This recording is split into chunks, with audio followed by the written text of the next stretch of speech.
बेटा बघा, सर्वांना नमस्कार. विवेक घोगरे आपल्याजवळ.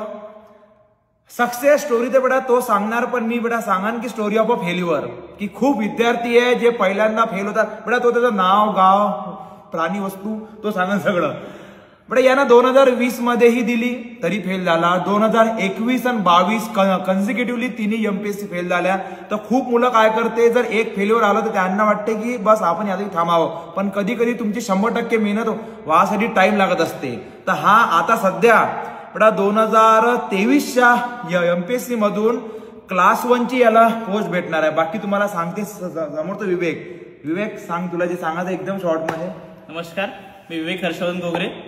माझं शिक्षण हे अकोल्यातील प्रायव्हेट कॉलेज शिशुबाई संस्थेअंतर्गत येणाऱ्या कॉलेज ऑफ इथून झालं.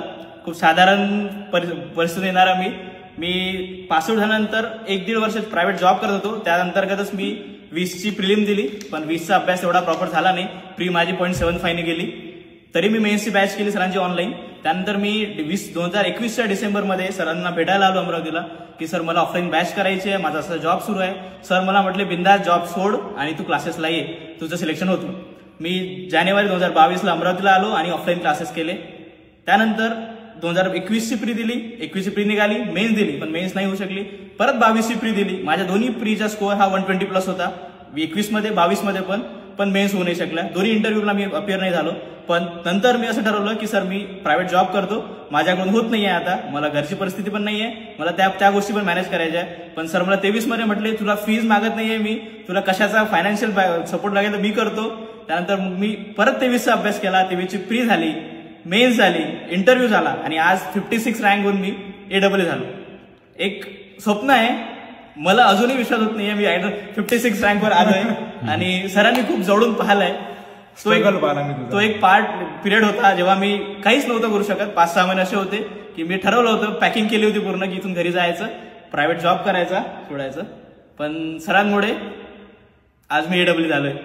बेटा माहिती आहे म्हणजे बेटा सगळ्यात मेन आहे की बेटा मी याचं म्हणजे हे होतं पाहिलं की हा पूर्ण 100% देऊन तयारी होता करत, पण केव्हा सक्सेस भेटायला टाइम लागते. तर बेटा मी त्याला तेच म्हटलं, हे रियालिटी आहे बेटा. मी त्याच्या जवळून 2023च्या बॅचची फी पण नाही घेतली आणि मी त्याला हे सांगितलं, म्हटलं जर समजा तुला काही लागलं तर तू मला सांग, कारण मला हे माहित होतं बेटा एका टीचरला समोरच्याकडे पाहून एकदम 100% समजते की तो विद्यार्थी करू शकन की नाही.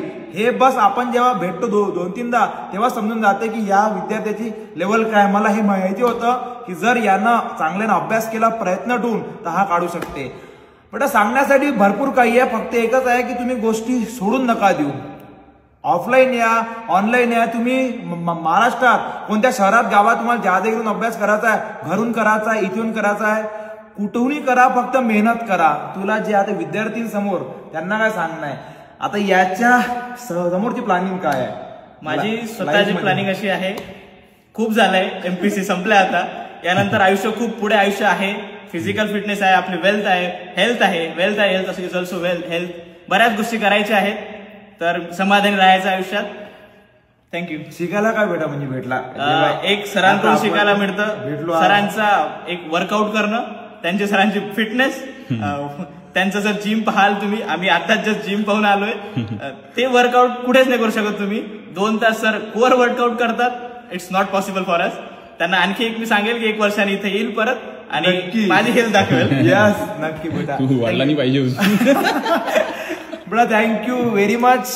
सेम तुम्ही बेटा मेहनत करा. हे दोघे जण फ्रेंड आहे बेटा, क्लासमध्ये भेटायला आले आणि रिअल आहे स्टुडंट. आता काय सांगा यांना बेटा, मी त्यांना नेहमी हेच सांगतो की जे आपल्या गोष्टी आहे त्या एकदम 100% बेटा, फेक वगैरे काहीच नाही. बाकी आपला क्लासरूम आहे, तुम्ही आज आहे की या अभ्यास करा. ठीक आहे विवेक? हो सर. चला ठेवू. ठीक आहे सर. थँक्यू. Signing off.